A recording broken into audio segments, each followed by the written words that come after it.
আসসালামু আলাইকুম প্রিয় শ্রোতা। আজ আপনাদের সামনে উপস্থিত হয়েছি ছোট একটি বিষয় নিয়ে আলোচনা করার জন্য। যদিও এ ধরনের বিষয় নিয়ে আমি আলোচনা করি না, কিন্তু মানুষ কতটা জ্ঞানপাপী হতে পারে সেই মাত্রা নির্ধারণে ব্যর্থ হয়ে হতাশ হয়ে এই ভিডিওটা তৈরি করছি। সেটা হলো মির্জা ফখরুল ইসলাম আলমগীর এবং কর্নেল অলি আহমেদ দুইজনের মধ্যে যোগ্যতার তুলনায় কে বেশি যোগ্য। বাংলাদেশের বুদ্ধিজীবী মহল, জ্ঞানী গুণী, আমলা, প্রশাসনিক কর্মকর্তা, রাজনীতিবিদ, তাদের মূল্যায়ন কতটা তেলবাজি পর্যায়ে উপনীত হয়েছে, এটা আমরা যারা বাংলাদেশের সাধারণ মানুষ, আমার মতে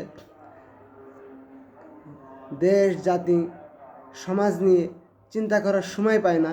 আমরা আমাদের রুজিরুটি, সংসার, সুবিধা অসুবিধে, রোগ ব্যাধি নিয়ে নিয়মিত ব্যস্ত থাকি, আর পরকালীন জীবনে মুক্তির আশায় মাঝে মাঝে নামাজ, রোজা, তসবিহ, তাহলিল পড়ে থাকি। এরকম সাধারণ শ্রেণীর মানুষদের বোঝার জন্য মির্জা ফখরুল ইসলাম আলমগীর এবং অলি আহমেদ কে যোগ্য। বাংলাদেশের জ্ঞানী গুণী, আমলা, রাজনীতিবিদ, শিক্ষাবিদ, ডাক্তার, ইঞ্জিনিয়ার যে কথা বলছে সেটা না বুঝে দুজনের যোগ্যতার তুলনা আমরা শুনে আমরা বোঝার চেষ্টা করব যে আসলে কে যোগ্য। আর ভিডিওটা আমি এজন্যই তৈরি করছি যে আমি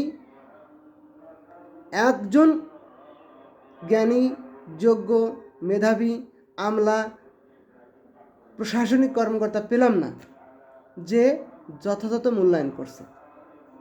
তাই ভাবলাম যে আমরা যারা সাধারণ মানুষ, এগুলো পড়ালেখার সময় পাই না, তারা তো আমরা বিভ্রান্ত হই। অনেকে প্রশ্ন করছে, তাদের সাথে আমি আমার পেশাগত বা পারিবারিক বিভিন্ন কারণে একসাথে চলাফেরা করি, তারাও কনফিউজড অ্যাপ্রোচ দেখে আমি ভাবলাম যে না, এটা একটু প্রকাশ করা দরকার। আসুন আমরা তুলনা করি। কর্নেল অলি আহমেদ, ইনি হচ্ছে সেনা কর্মকর্তা, অর্থাৎ তিনি সেনাবাহিনীর প্রমোশন ক্যাডারে জয়েন করেন এবং তিনি কর্নেল অবস্থায় অবসর গ্রহণ করেন। মির্জা ফখরুল ইসলাম আলমগীর হচ্ছে ঢাকা ইউনিভার্সিটিতে অর্থনীতিতে অনার্স মাস্টার্স করেছেন।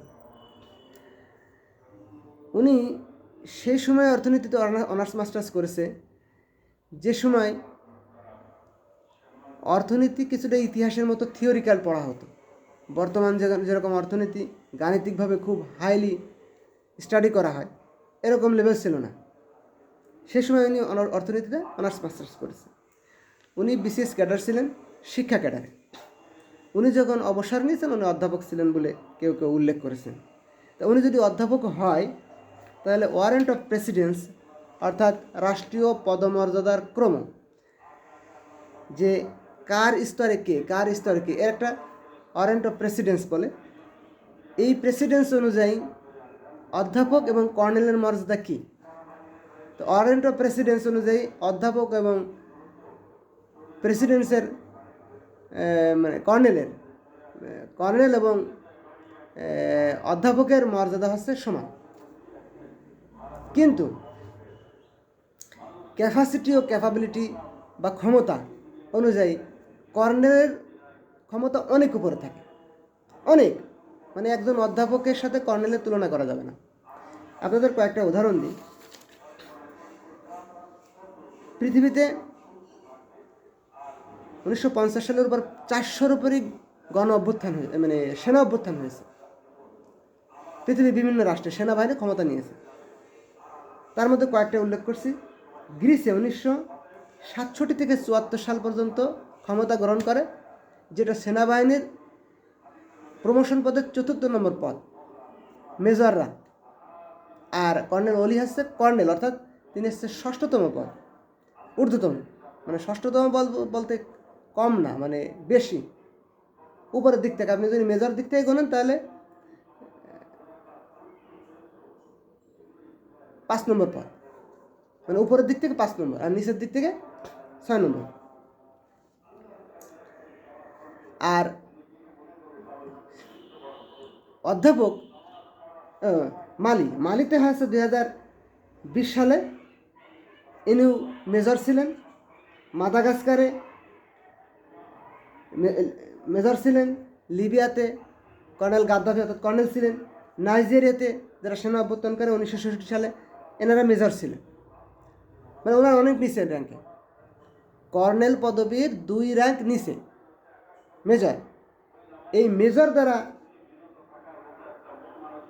1950 সালের পর অগণিত সেনা অভ্যুত্থান করে রাষ্ট্র ক্ষমতা দখল করেছে। আর কর্নেল লেভেলও এরকম অনেকগুলো। অর্থাৎ একজন কর্নেলের ক্যাপাসিটি এমন পর্যায়ে থাকে, তিনি ইচ্ছা করলে একটি রাষ্ট্রের ক্ষমতা টেক ওভার করতে পারে,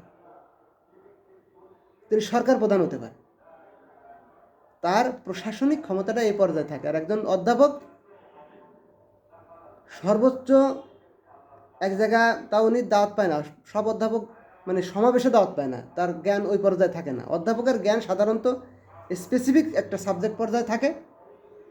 ধরেন উনি বাংলার অধ্যাপক, উনি বাংলা ব্যাকরণ বা বাংলার প্রাগৈতিহাসিক ওই হরে কৃষ্ণ হরে রামের কাহিনী জানেন, কিছু সাহিত্যিক আলাওয়াল বা বুদ্ধদের যে ঘটনাগুলো, সহজিয়া সঙ্গীতের ঘটনা, কিছু ব্রজবলি ভাষা জানেন, এগুলো সাধারণ মানুষ শোনে না। এগুলো উনি ইউনিভার্সিটি অথবা ওনার কলেজে উনি বলেন 15টা স্টুডেন্ট থাকলে 12টাই খেয়াল করে শোনেন না, 13টা শোনে, 13টা ফার্স্ট হয়, 3টে শোনে আর বাকিগুলো শোনে না। এ আছে একজন অধ্যাপকের ক্ষমতা। আর একজন কর্নেলের ক্ষমতা, তিনি রাষ্ট্রের ক্ষমতা টেক ওভার করতে পারেন। এবার আসুন মুক্তিযুদ্ধে অবদান। মুক্তিযুদ্ধে কর্নেল অলি আছে বীর বিক্রম, অর্থাৎ বীর শ্রেষ্ঠ, বীর উত্তম, বীর বিক্রম, বীর প্রতীক। আমাদের যে 4টা সর্বশ্রেষ্ঠ খেতাব আছে মুক্তিযুদ্ধের, আর সাধারণ মুক্তিযুদ্ধ আছে, তার মধ্যে 3 নম্বর খেতাব বীর বিক্রম, 174 জন। বাংলাদেশের শ্রেষ্ঠতম মুক্তিযোদ্ধা 174 জনের একজন তিনি। আর মির্জা ফখরুল ইসলামের মুক্তিযুদ্ধের অবদান কি? উনি ছাত্র ইউনিয়ন করতেন।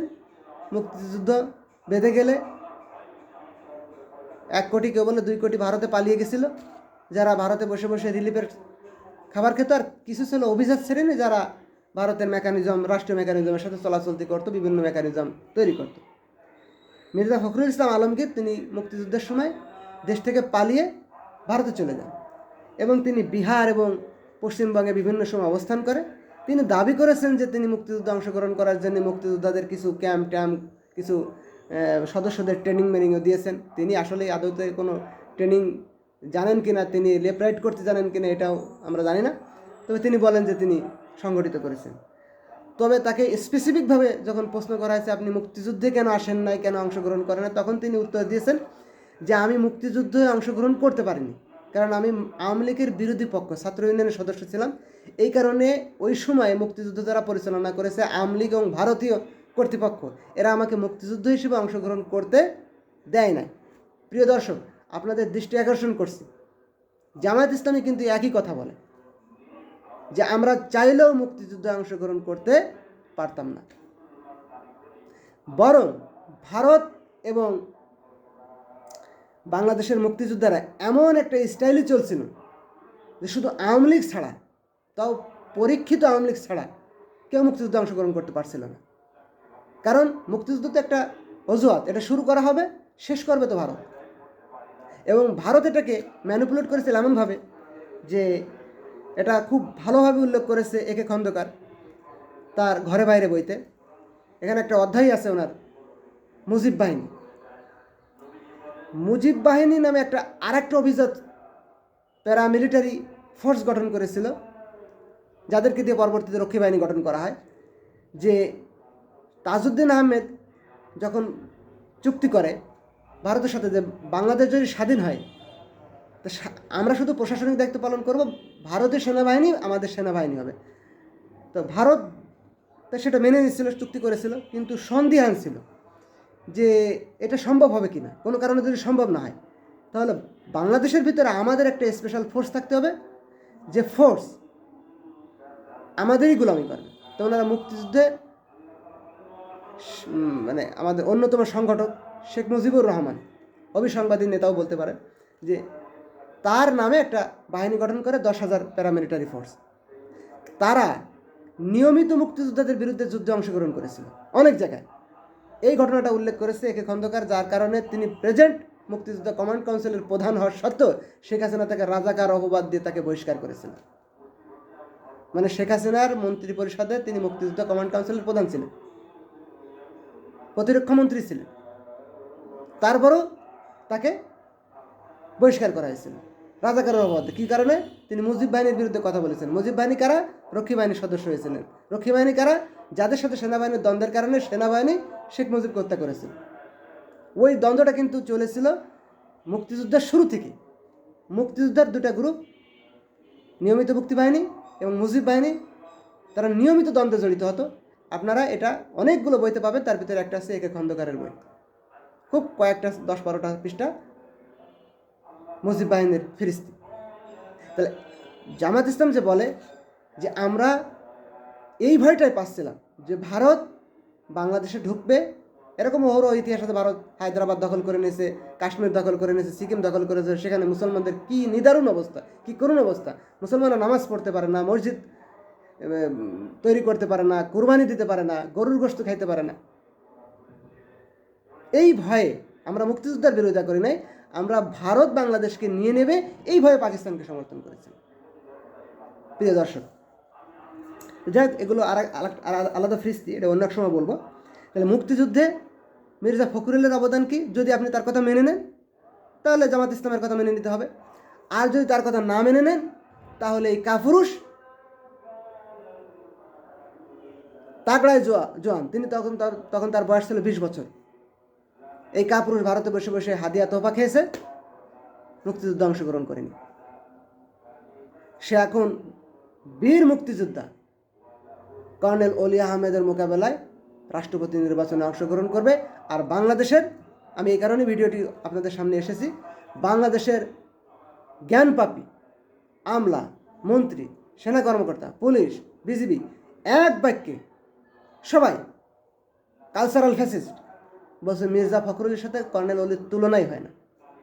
প্রিয় দর্শক, স্বাধীনতার অবিসংবাদী নেতা যিনি মেজর জিয়াউর রহমান ওই রিভল্ট বলেছিলেন, কিন্তু তার পাশে বসা ছিলেন, এবং মেজর জিয়াউর রহমান যে বলতে পেরেছিলেন ওই রিভল্ট, এর প্রধান শক্তি ছিল কর্নেল অলি আহমেদ।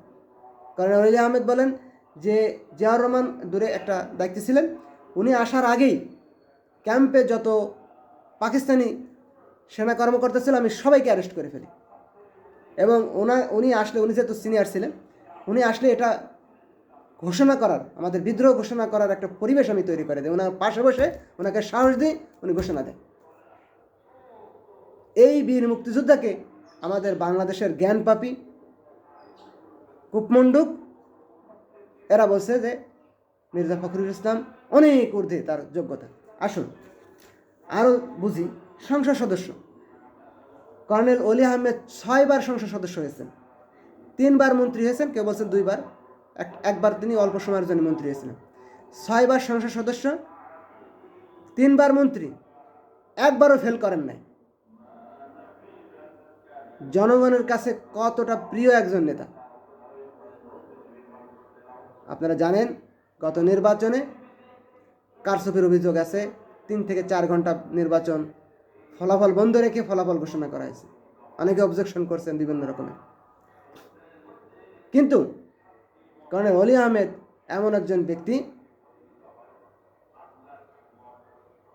যে তিনি সেই জোটে এসেছেন যে জোটের ভবিষ্যৎ বাংলাদেশ নির্মাণের মানুষের আকাঙ্ক্ষার সাথে মেলে। অধিকাংশ মানুষ যাকে ভোট দিয়েছে, তিনি একবারও হারেন নাই, 3 বার মন্ত্রী, 6 বার এমপি। মির্জা ফখরুল ইসলাম আলমগীর তিনি 2 বার এমপি হয়েছেন, 2001 সালে জামাত জোটের সমর্থনে, 2026 সালে কারচুপির নির্বাচনে, আর তিনি মন্ত্রী হয়েছেন 2 বার। তাহলে প্রশাসনিক যোগ্যতায় কে এগিয়ে? দলীয় স্ট্যাটাস, দলীয় স্ট্যাটাস মির্জা ফখরুল তো প্রথমে ছাত্র ইউনিয়ন করছে, পরে আস্তে আস্তে আস্তে আস্তে ঘুরে ঘুরে ঘুরে ঘুরে বিএনপি জয়েন করছে, প্রাথমিক সদস্য থেকে আস্তে আস্তে উঠে আসছে। আর কর্নেল অলি আহমেদ তিনি বিএনপির প্রতিষ্ঠাতা সদস্য এবং আজীবন স্থায়ী কমিটির সদস্য ছিলেন। যত সময় উনি বিএনপিতে ছিলেন, এখন তো বেঁচে আছেন, মানে যখন চলে আসছেন তার আগ পর্যন্ত উনি স্থায়ী কমিটির সদস্য ছিলেন এবং প্রতিষ্ঠাতা সদস্য। এবং তিনি বিএনপিকে এতটা ভালোবাসেন, বিএনপির বাইরের থেকেও এখনও পর্যন্ত বিএনপিকে সহযোগিতা করছেন। উনি ঘোষণা করেছেন, তারেক রহমানকে পরামর্শ দিয়েছেন, যেহেতু সরাসরি দেওয়ার সুযোগ নেই, প্রকাশ্যে দিয়েছেন যে আপনি ঢাকার বাইরে ঘুমাবেন না। আপনার বাবাকে বলেছিলাম, শোনেন নাই, দুর্ঘটনা ঘটে গেছে, আপনাকেও পরামর্শ দিলাম, কারণ দেশের অবস্থা ভালো না। এরকম একজন ব্যক্তিকে বিষোদাগার করছে বিএনপির লোকজন। বেশি ব্যাপারে অগ্রগণ্য আছে কালচারাল ফ্যাসিস্ট আওয়ামী পন্থীরা। এরপরে আসুন সামাজিক কার্যক্রম। শিক্ষাগত যোগ্যতা একটু বাদ পড়ে গেছে। কর্নেল অলি আহমেদ কিন্তু মুক্তিযুদ্ধের উপর পিএইচডি করা, যুক্তরাজ্য থেকে। মির্জা ফখরুলের কোনো পিএইচডি গ্রন্থ আছে বলে আমি জানি না, এবং আমি খোঁজাখুঁজির চেষ্টা করেছি, পাইনি।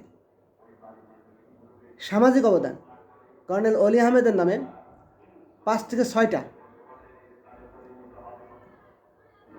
মাধ্যমিক বিদ্যালয় পেয়েছি, 2 থেকে 3টা কলেজ পেয়েছি। এলাকার মানুষ তাকে ভালোবেসে তার নামে নামকরণ করেছে, আর কিছু তার নামে না, কিন্তু তিনি সেগুলোর পেট্রোনাইজার। সুতরাং প্রিয় দর্শক, আপনাদের আকাঙ্ক্ষার একটা ইনফরমেশন দিলাম, বোঝার চেষ্টা করুন যে এরকম একজন মানুষকে মির্জা ফখরুলের সাথে কি তুলনা করা যায়। মির্জা ফখরুল অনেক বড় নেতা, আমি তাকে ছোট করব না। আমি তো একেবারেই বাংলাদেশের কোনো মতে মানে মৌলিক অধিকার, খাদ্য, বস্ত্র, শিক্ষা, চিকিৎসা, বাসস্থান ও মত প্রকাশের স্বাধীনতা থেকেও বঞ্চিত একজন সাধারণ মানুষ। আমি তাকে তুলনা করছি না, কিন্তু আমি বোঝার চেষ্টা করছি, এবং আমার মতো যারা সাধারণ মানুষ তাদেরকে বোঝানোর চেষ্টা করছি যে চিন্তা করুন যে কর্নেল অলি আহমেদ মির্জা ফখরুল ইসলাম আলমগীর কি তুলনার যোগ্য? কোনোভাবেই। তিনি অনেক বড়, উনি রাষ্ট্রপতি 10 বার হোক, তাতে কিছু আসা যায় না, কিন্তু তুলনার যোগ্য না। এটা হচ্ছে আমার কথা। কর্নেল অলি আহমেদ অনেক উপরের একজন ব্যক্তি, অনেক উপরের একজন ব্যক্তি। যাই, আল্লাহ রাব্বুল আলামিন আমাদের সত্যকে সত্য বলা এবং মিথ্যাকে মিথ্যা বলার তৌফিক দান করুন। বাংলাদেশের মানুষ আল্লাহ রাব্বুল আলামিনের অর্থনৈতিক অভিশাপে লিপ্ত আছে। একদিনের পরিশ্রমে একদিনের খাবার জুটছে না। এর একটা কারণ এটাই যে আমরা সত্যকে সত্য বলছি না, আমরা মিথ্যাকে সত্য বলছি। আমরা মিথ্যা বলা, প্রোপাগান্ডা করা, সন্ত্রাসী করা, চাঁদাবাজি করাকে যোগ্যতা হিসেবে অভিহিত করছি। সততা, ন্যায়পরায়ণতা, জ্ঞান, গরিমা, দক্ষতা, ক্যাপাবিলিটি, এগুলোকে আমরা দক্ষতা হিসেবে বিবেচনা করছি না। সবাইকে আল্লাহ রাব্বুল আলামিনের হক, ন্যায়, ইনসাফের প্রতি আহ্বান জানিয়ে, সত্যকে সত্য বলার প্রতি আহ্বান জানিয়ে আমি আমার কথা শেষ করছি। আখিরি দাওয়ানা আলহামদুলিল্লাহি রাব্বিল আলামিন।